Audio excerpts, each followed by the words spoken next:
It is the proudest moment of St. Joseph's 2025 to extend a warm and cordial welcome to the greatest visionaries of 25 years journey. Please welcome Reverend Sisters, Sir and Madams.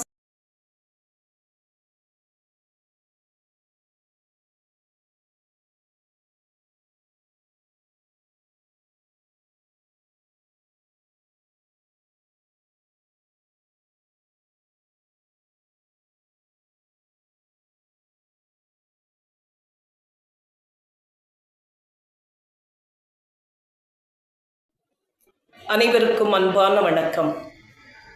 இறையருளால், இறைவனின் திட்டத்தால் 25 ஆண்டுகளை கடந்து இன்று இந்த கல்லூரி வெள்ளி விழா காணுகின்றது. இதற்காக உழைத்த, உருவாக்கிய, உருக்கொடுத்த அனைத்து முன்னாள் செயலர்கள், முதல்வர்கள் அனைவரையும் அன்புடன் வரவேற்கின்றேன்.